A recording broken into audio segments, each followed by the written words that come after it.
CPU versus CPU matches because they're hella entertaining sometimes. But that was Sheamus' finishing maneuver right there. Well, one of them, the one that he never uses. And now Sheamus, 1, 2, there to kick out. Oh man, not enough. Not enough, Sheamus. Step up your game. Corbin ain't taking none of your shit. Nice elbow, man. Oh, holy shit, end of days. Out of nowhere. I didn't see that coming.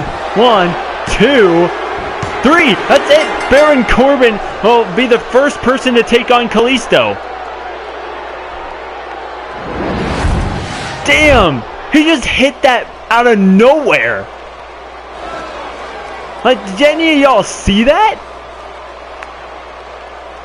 Corbin just like, boom. Right as I said, Corbin ain't taking none of your shit, Sheamus. I mean, he sure as hell ain't. He's just like, oh, that's it? Watch my move. Boom. 1, 2, 3. Sit down and go cry to your mom.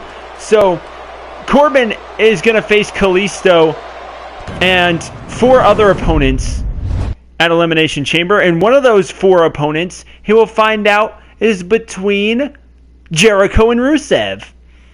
Now, unfortunately, a lot of people didn't get to see that Extreme Rules pay-per-view, but Jericho losing and Rusev losing, but one of the two of them will get a U.S. title match.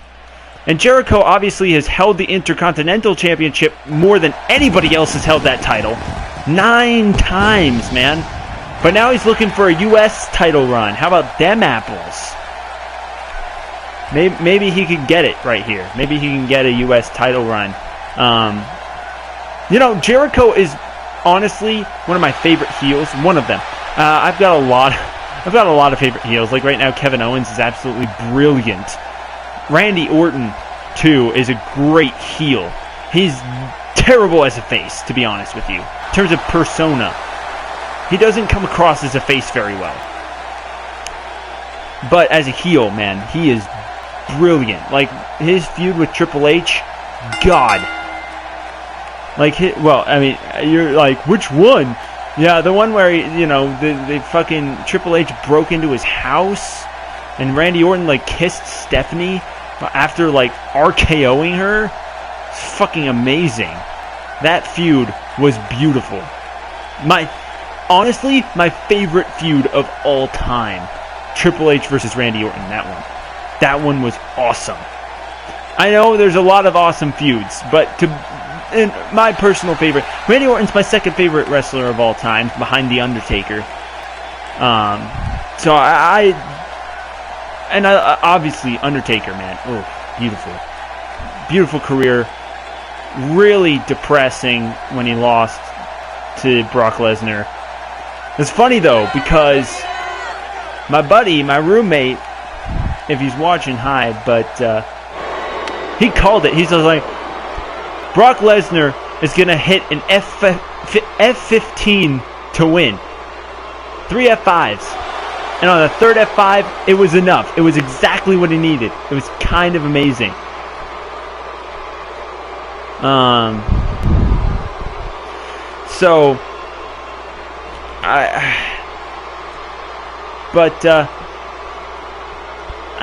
got a lot of wrestlers that I really like. If you're talking about currently, if you're talking about my favorite non-injured wrestler that is still competing, it's Kevin Owens. I'm not gonna lie, Kevin Owens is absolutely brilliant. Definitely a big fan of his. To be completely frank, I don't have a lot of, like, I'm a fan of wrestling, but I'm not like, I'm going to go out and see the little independent scene wrestling. So, I didn't know about Kevin Owens until he came into WWE and people were talking about him all over the place.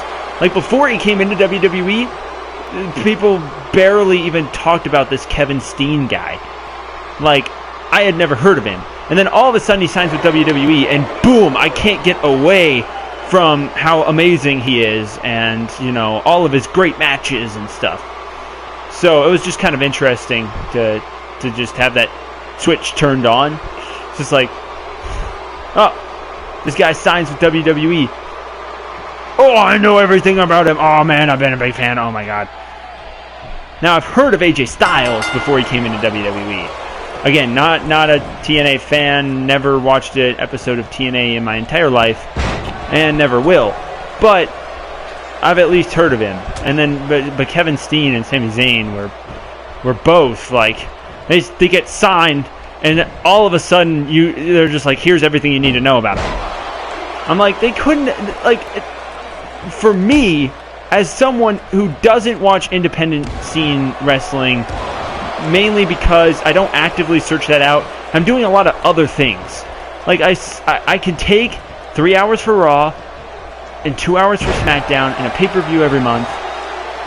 And to be honest, I actually think that's not enough. With how much talent there is on the WWE roster, it's hard for me to say, like, oh, there's talent out the wazoo, and you have like 6 matches, and some of them don't even matter. Like, for me, every single match should have something build up to it, or something come out of it, something that whether it boosts the superstar to newer heights, or whether it, no matter what, for me, I've got to say that WWE has way too much talent to be wasting it. Look at Cody Rhodes. Cody Rhodes, earlier today, just said that he wants his release from WWE. Honestly, one of the most entertaining superstars that I have seen. He has been absolutely amazing. He's made every single gimmick work. His disfigurement one, his dashing Cody Rhodes with the Rhodes Scholars, with Stardust, every single gimmick that he's had, he has perfected and made amazing. I'm a fan of every single one of those personas, and I want every single one of those personas to come back, but I can't have them all at once, which is sad. But he wants to be released from WWE. You know why? Because they've been jobbing him out time after time after time. The former Intercontinental Champion. He has not been used correctly in 4 years. It's depressing. Like, the last time he was Intercontinental Champion, right? What I believe, didn't he, let's see, it was after WrestleMania 29. He defeated the Big Show to win back the championship at Extreme Rules. And so, it was after that run. So for what, 3 years? 3 years he has not been used correctly.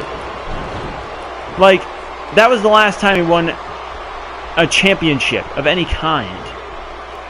It's depressing to me because they got a lot of... Look at the Ascension, right?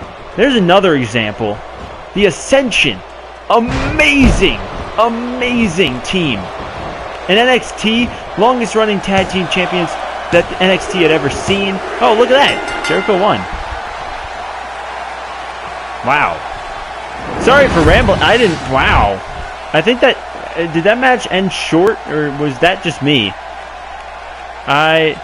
I was rambling about my opinion, but Jericho will now join the United States Championship Elimination Chamber match.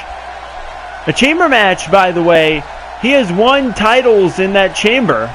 Actually, is titles plural? Has he won multiple in the chamber? I know for a fact he's won at least one. I don't know. But what I do know is Jericho is going back to the chamber. But here you go, ladies and gentlemen, Falls Count Anywhere, first WWE number 1 contendership match. Roman Reigns will face either Triple H or AJ Styles and 4 other competitors inside the Elimination Chamber.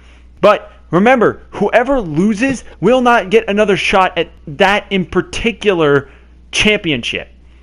So for instance, if Triple H wins AJ Styles cannot go and compete in another number one contendership match for the WWE title.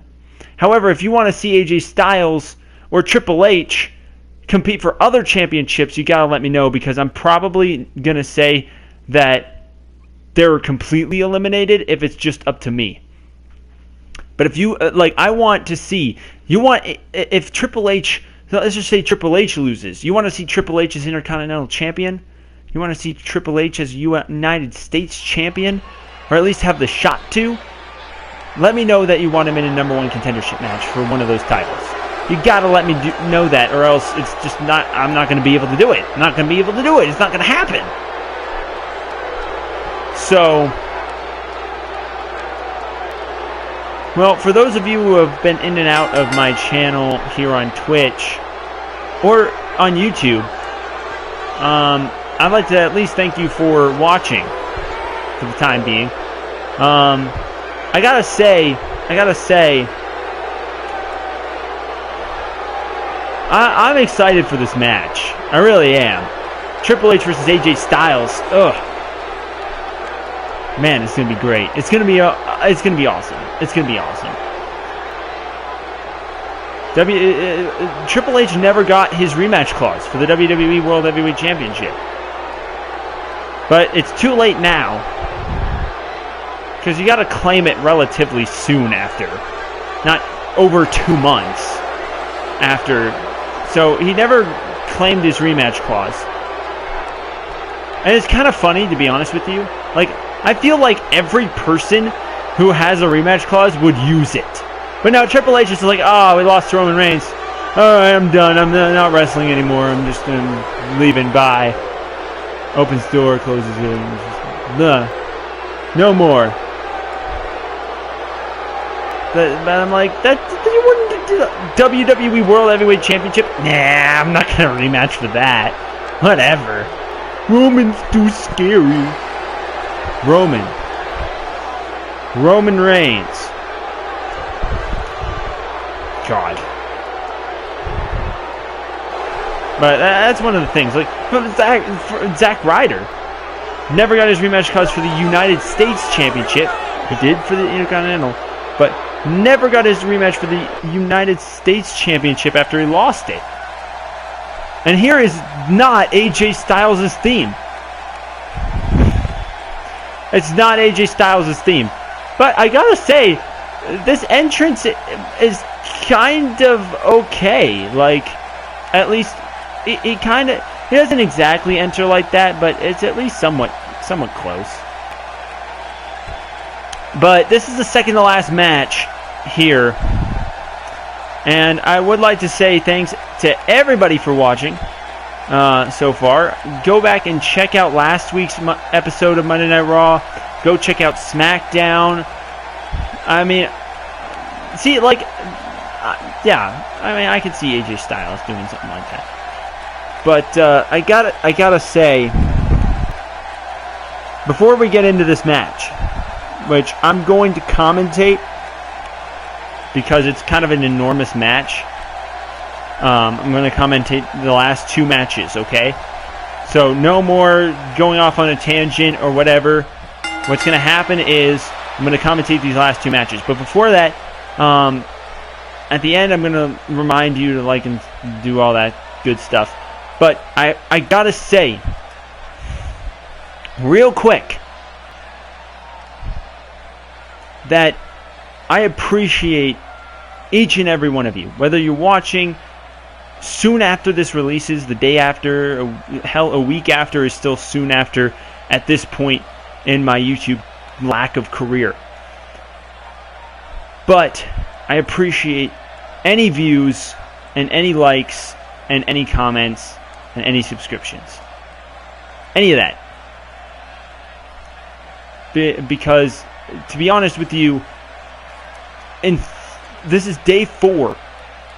I never thought I would have nearly a dozen subscribers after 4 days. I know I'm on a terrible pace